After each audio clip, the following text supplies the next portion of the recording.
we touched on this earlier, but I want to come back to it because of how important it is. You have a strong retail presence in throughout these 600 plus shoe stores nationwide. And of course, you have a great channel through samuelhubbard.com. Again, that's the site to visit where you could purchase your own pair, samuelhubbard.com. Why is it so important to maintain a presence in both spaces? That's a $64,000 question. Yeah. I mean, in my experience with Rockport, I mean, independent retailers were the backbone. I mean, some people start in the shoe business, they just want to go and sell the biggest chain stores and everything else. I started off selling shoes out of the back of my pickup truck, and for me, it's a personal thing that the independent retailer, was always a champion of good product, and so. I've tried to, maintain that part of the business, but it's, we do as much as we can to, to support them with training and with in-store displays, and we put shoes on the feet of the people who work there, and Right. and So they drink the Kool-Aid. That's a Yeah. great point. So that they really. But I mean, they experience. are a dying breed. I mean, I hate to say it. There are some great shoe retailers in America who probably have another generation coming along. But I'm not sure that people, when they get out of college, go, gee, when I a get shoe out of store. school, I really want to try to open a shoe store. They want to go open some .com something or other, and those kinds of people are slowly going away, unfortunately, because I think there's a real experience to going in and having someone who understands your feet, your size, and what's the right kind of shoe for you for what you need. So I think it's an important part of the puzzle. And what I will point out is I know when I purchased my Hubbards, when I went online, your site has such a fantastic amount of information, how the shoe is made, and so it was really a fantastic experience. Like you said, it took a long time to build, and I'm sure you make pivots along the way, but like the information that you have on that site is just like unreal. Well, when I started, I had this crazy idea that the way I was going to launch the company was I was going to build a shoe store, and I was going to put sort of GoPro cameras on people's chests, and when you landed at the website, you were going to see, a Skype session that would drop you into the store, and somebody would say, I can't see you, that's okay, but if you'd like to talk to me, I'm happy to help you. And if you'd like to see a shoe, just tell me which one you'd like to see. And then you would direct them to go around Very and say, I creative want to concept. see this over on the left wall. And they would show it to you and tell you about the shoe. And then I thought, well, how would I scale this? And I said, well, maybe I'll just hire students who are traveling around the world, and they can do Skype from the beach or wherever they are in a cafe in Nepal. And we'll just have a server that will automatically send these people out to these sessions, and they'll all make, $10 a pair if they can, sell a pair of shoes, right? So I've always wanted to have, I still don't think I built the website that I would like to build, because I It's think fantastic. eventually you'd It's like to fantastic. actually have an experience of actually communicating with someone. But we do the best we can with the printed, basically the printed page on the web. Another question is, you've been scaling the business. I mean, certainly from your initial purchase of 1,500 pairs. 15,000 pairs. 15,000. I'm sorry, 15,000 pairs. Right, It's a lot more worrisome when Yeah, there's that's 1,500. correct. I could probably give them to my friends. So you had talked about, scaling a business. I mean, that's really my question, not what we talked about, but what are your tips on scaling a business that was, built and it's solid and you're getting great customer reviews, et cetera, but then you want to take it to the next level? What are your tips for a business that wants to scale? This is something we could spend an hour on, but I was always a bootstrap entrepreneur, because when my father and I started Rockport at the end of the Hubbard shoe factory closing, the total family paid in capital was $15,000. That's all we had left. I had $5,000, my brother had $5,000, and my mother had $5,000 under the mattress or something. And so we had to make money from day one. That has not been possible for me in this business. This has taken substantial investment to get to where we are today. I still believe, because it's kind of almost, a business religious belief for me, that you can do it, by being profitable from the beginning.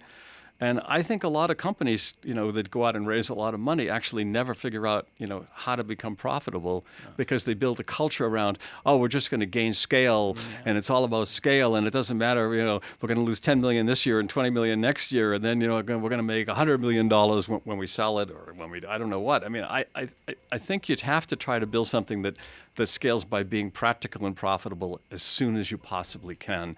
And if you build it that way, it may be a little smaller coming out of the ground. It may look like a seedling that's barely going anywhere.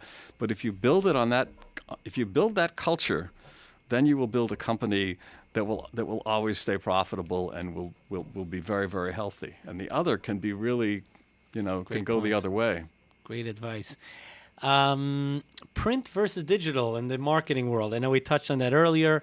You run an aggressive campaign in the Times, in the Wall Street Journal. Let's come back to that for a minute. Like you said, some of your buddies said, well, print is dead, Right. Why are you cutting down all these trees? I mean, we're doing, a lot of mail order catalogs, 70-page mail order catalogs. Really? You have a 70-page? Yeah. I mean, this year, 2.5 million, we did 2.5 million catalogs. Part of that for me, the print, is that I have people who have just yesterday debated me very seriously. I felt like to create an image for a company, to create some feeling about what it's about and what it's about, what it means to wear a pair of these, beyond just that it's a good product and that people like wearing it. What does it stand for? And I've always asked myself, how would you build Ralph Lauren all over again without ever using print, with a billboard or a fashion show or a mansion on Madison Avenue? How would you create that sort of a charisma and image for something? And so, I'm very visual, and you can build all kinds of images on the web, but it's so visual. It's just so kind of ethereal. It's just kind of there, goes away. It doesn't. Doesn't have the credibility. When you arrive in Milan and you see a billboard all the way up the side of a building for Armani, you go, wow.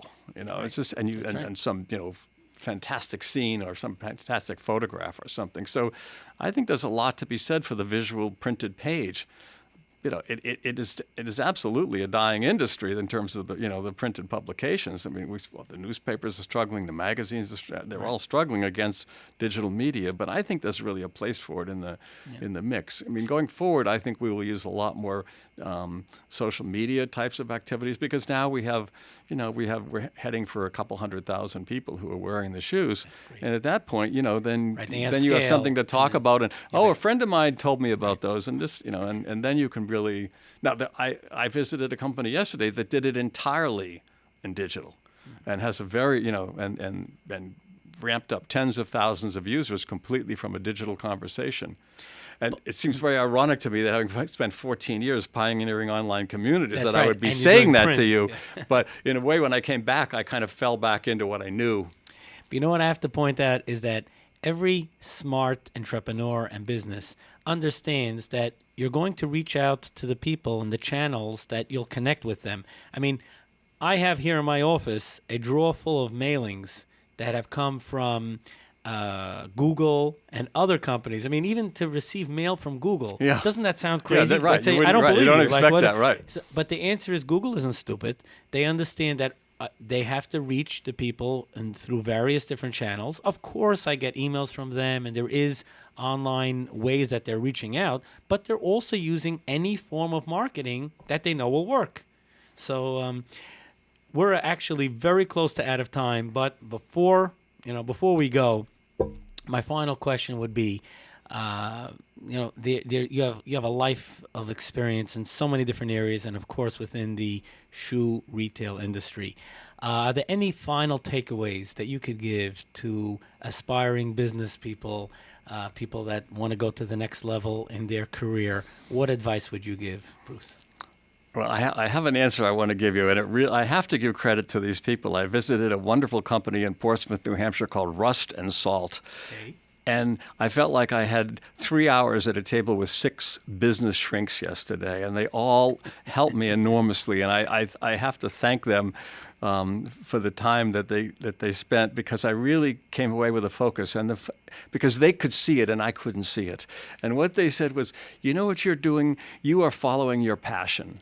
It's not that you needed another business, because you didn't need another business. And it's not like you're making shoes because there's no shoes in the world. You started with a shoe you wanted to make for yourself, and you're following that passion. And that's what you should continue to focus on as you go forward, is make sure that what you're doing is right in the sweet spot of what you're passionate about. And if you stay in that spot, then that will come across, and you will do the right thing, and you will find your way to the place that you're supposed to be in the world of business. I love the honor of interviewing C-level executives and sharing their great advice and perspective on Mind Your Business. I'd love to get your feedback. Post it in the comments below and subscribe. You'll never miss an edition of Mind Your Business.